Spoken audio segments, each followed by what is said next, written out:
अगले साल यानी 2022 में देश की आजादी के 75 साल पूरे हो रहे हैं। इसे लेकर देश में तमाम तैयारियां चल रही है। केंद्र सरकार ने इसे लेकर पूरा एक्शन प्लान तैयार किया है। आज हम आपके सामने पीएम मोदी के इंडिया 75 वाले इस विजन को सामने रखेंगे और यह भी बताएंगे कि मोदी ने अगले 25 साल को लेकर बीजेपी सांसदों को मंत्र क्या दिया है। लेकिन सबसे बड़ा सवाल यह है कि मोदी का यह विजन पूरा कैसे होगा। आजादी के 75 साल पूरा होने वाले हैं। दुनिया के सबसे बड़े लोकतंत्र के लिए यह बड़ा पर्व है। हम पूरे विश्व के सामने जिस तरह इसे रखना चाहते हैं, क्या वैसा मुमकिन हो पाएगा? वो भी तब जब संसद में उस लोकतंत्र की धज्जियां उड़ाई जाए। कैसे संभव होगा? आज मास्टर स्ट्रोक की ये कवर स्टोरी आत्म मंथन और आत्मचिंतन के लिए है, उन तमाम नेताओं और पार्टियों के लिए जो संसद की कार्रवाई में गतिरोध पैदा कर रहे हैं। हमारी आजादी के 75 साल, देश की आजादी के लिए मर मिटने वालों का स्मरण हमें कुछ करने की प्रेरणा देता है। इस अवसर को हमने खोना नहीं देना चाहिए।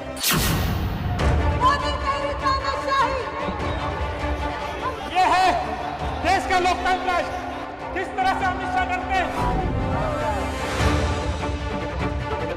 देखिए आप लोग, इस लोकतंत्र के अंदर प्रदर्शन करने की इजाजत नहीं है। Number 77 reservation and PG of state medical colleges. So as you know,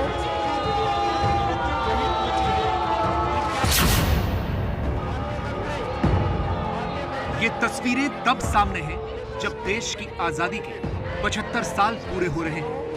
Government of India conducts exam for admission. ये तस्वीरें तब देखने को मिल रही हैं जब देश आजादी का अमृत महोत्सव मनाने जा रहा है।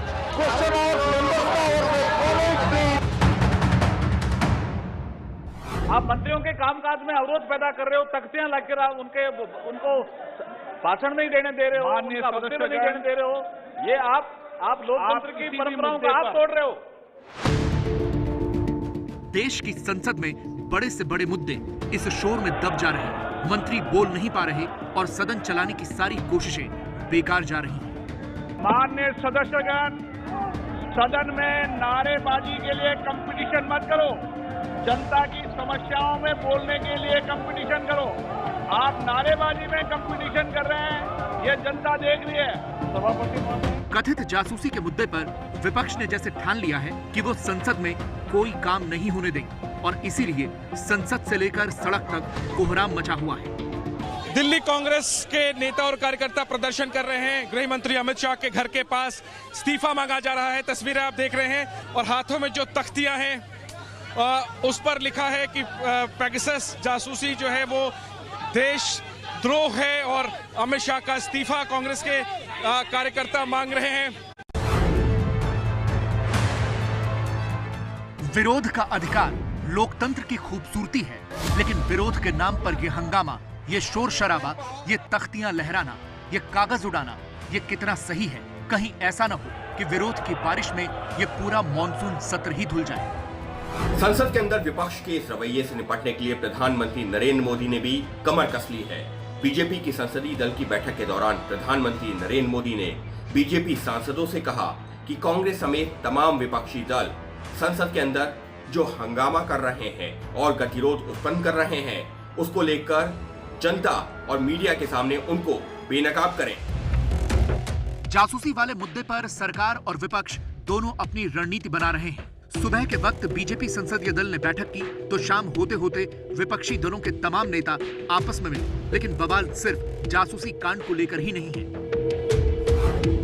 मॉनसून सत्र शुरू होने से पहले विपक्ष की तरफ से कृषि कानूनों, वैक्सीन पॉलिसी, कोरोना का प्रबंधन और महंगाई जैसे मुद्दों पर सरकार को घेरने की रणनीति बनी थी, लेकिन जासूसी कांड की गूंज में इन मुद्दों की आवाज कहीं दब गई।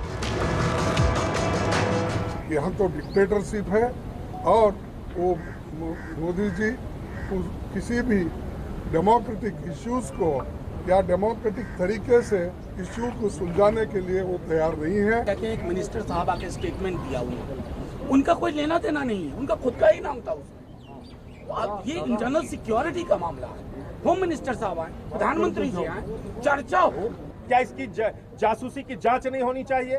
क्या पता नहीं होना चाहिए इस देश को कि भारत माता के रक्षा सौदे में दलाली कितनी खाई गई, कैसे भ्रष्टाचार हुआ, कैसे एक चीफ जस्टिस को ब्लैकमेल किया गया? जब तक स्पष्ट एक समाधान लेकर नहीं आती, मुझे लगता है कि बातचीत की औपचारिकता बेकार होगी। हमें अभी भी उम्मीद है, आशा है कि जिन मुद्दों पर भी विपक्ष चर्चा पार्लियामेंट के फ्लोर पर चाहता है, उनकी वो नोटिस दे। चेयरमैन साहब और स्पीकर साहब डिसाइड करेंगे कि किन नियमों के तहत, किन प्रावधानों के तहत और कब चर्चा होगी। सरकार उसमें साथ है। देश की संसद में जब कथित जासूसी का मुद्दा गूंज रहा था, तो बंगाल वाली ममता दीदी भी दिल्ली में थी। पीले गुलाब का गुलदस्ता लेकर वो पीएम मोदी से मिलने भी पहुंची और करीब 55 मिनट तक उनसे तमाम बातें भी की। लेकिन बाहर आई तो जुबान पर जासूसी वाला मुद्दा था और तेवर तल्ख थे। पेगासस में मैं चाहती हूँ कि प्राइम मिनिस्टर एक और पॉलिटिकल पार्टी मीटिंग बुलाए, मीटिंग बुला के सबको साथ बात करके ओपिनियन लेके कोई ना कोई सुप्रीम कोर्ट से इंक्वायरी हम लोग को होना चाहिए।